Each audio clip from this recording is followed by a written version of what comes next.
मोदी जी, दिल्ली के भाग से सिक्का नहीं टूटता है, नहीं मिलेगा। 6 तारीख को पता चल जाएगा कि आप कहां सरजमीन पर खड़े हैं। संजय जायसवाल उसके लायक भी नहीं, वो आरजेडी के प्रखंड अध्यक्ष रहे हैं। भारतीय जनता पार्टी ने चिराग पासवान जी को यूज किया, वो अंदर से सब दिन से बीजेपी से मिले हुए थे। नमस्कार, मेरा नाम आलोक है। आप लाइव स्ट्रीज देख रहे हैं। जेडीयू के राष्ट्रीय अध्यक्ष ललन सिंह आज बीजेपी, सुशील मोदी और संजय जायसवाल पर जमकर भड़के हैं। उन्होंने साफ साफ कहा है कि जो उपचुनाव हो रहे हैं उन दोनों ही जगह पर क्या नतीजा आएगा वो तो खैर बीजेपी के नेता देख ही लेंगे। इसके अलावा संजय जायसवाल पर भी भड़के हैं। संजय जायसवाल क्या बोलेंगे? वो तो पहले आरजेडी के साथ चुनाव लड़ चुके रहकर और उनकी जमानत भी जब्त हुई थी।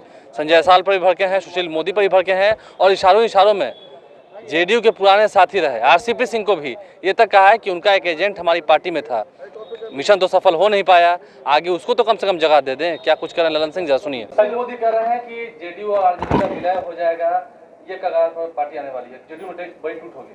देखिए, पहले से भी हम कह रहे हैं आप लोगों को, और हम लोग लगातार कह रहे हैं कि सुशील मोदी जी व्याकुल भारत है, व्याकुल है। सुशील मोदी जी और भारतीय जनता पार्टी हमारे पार्टी के अंदर एक एजेंट अपॉइंट किया था, वो एजेंट पकड़ा गया तो अभी बेचारे रोड पर हैं। अब उनको तो बीजेपी ज्वाइन नहीं करा रहा है, कम से कम उनको भी तो ज्वाइन करा लेता। भाई, उनका यूज किए हो तो यूज करके थ्रो काहे कर रहे हो?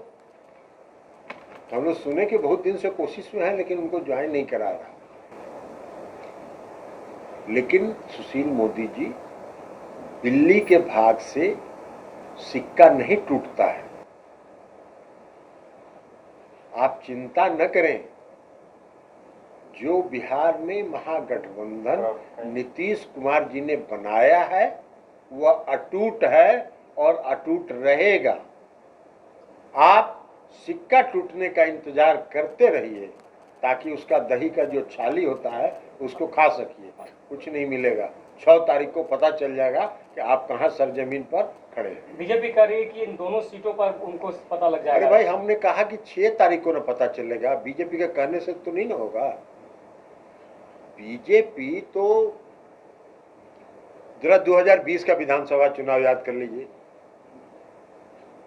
2020 के चुनाव में इस देश के आदरणीय प्रधानमंत्री जी ने बिहार की विधानसभा में चुनाव में 42 आम सभा किया था और सीटें मिली 53 और उनके जो नंबर 2 के नेता हैं गृह मंत्री जी, उन्होंने भविष्यवाणी किया था यहाँ कि जिस दिन गिनती होगी कितना बजे नीतीश कुमार जी राजभवन जाएंगे, कितना बजे नीतीश कुमार जी इस्तीफा देंगे और कितना बजे दिल्ली के भाग से सिक्का टूटेगा और भारतीय जनता पार्टी का शपथ ग्रहण होगा। और गिनती जब हुआ तो ऐसा बिल में घुस गया कि फिर कुछ बोलने का जरूरत भी नहीं था। तो इसलिए उनको बोलना है और वो बोलते रहेंगे। 6 तारीख का इंतजार करिए। ये कह रही है संजय जायसवाल की जिस तरह से नीतीश कुमार कह रहे हैं कि तेजस्वी को संजय जायसवाल और आप जिस तरह से डिप्टी सीएम होकर के पीछे घूम रहे हैं, तो इसका है आप संजय जायसवाल जी जैसे लोगों के ऊपर हम कोई जवाब नहीं देना चाहते। संजय जायसवाल उसके लायक भी नहीं, वो आरजेडी के प्रखंड अध्यक्ष रहे हैं, वो आरजेडी से चुनाव लड़े। अब उन पर हम क्या बोले? जिस पार्टी के प्रखंड अध्यक्ष रहे हैं, प्रखंड अध्यक्ष का क्या हैसियत होता है? आरजेडी से चुनाव लड़े हुए हैं, उसमें भी जमानत जब्त कराए हुए हैं, तो बड़ा भारी नेता भी बने हुए, बने रहे। उनके बात के कोई जवाब नहीं। गोपालगंज के आरजेडी विधायक को लेकर कहा जा रहा है रीट दायर करते रहे, उससे हमको क्या मतलब है? वो रीट कोई दायर किया तो कानूनी प्रक्रिया है भाई, तो कानून उसको 40 नेताओं को आगे लाने के बाद चिराग पासवान को जो आगे ला रहे हैं। अब चिराग पासवान जी के बारे में तो हम पहले दिन से कह रहे हैं कि भारतीय जनता पार्टी ने चिराग पासवान जी को यूज किया। जिस तरह हमारे पार्टी में एक एजेंट को यूज कर रहे थे, उसी तरह चिराग पासवान जी की पार्टी को यूज किया और वो अंदर से सब दिन से बीजेपी से मिले हुए थे। लेकिन और जब बीजेपी से सब दिन से मिले हुए तो अब सत्ता पर आ गया, तो सत्ता पर आ गया तो इसमें कौन नई बात है? ये सब कोई नई बात नहीं है, सब पुरानी बात है। जदयू का कहाँ दिख रहा है? कहीं दिखा है क्या?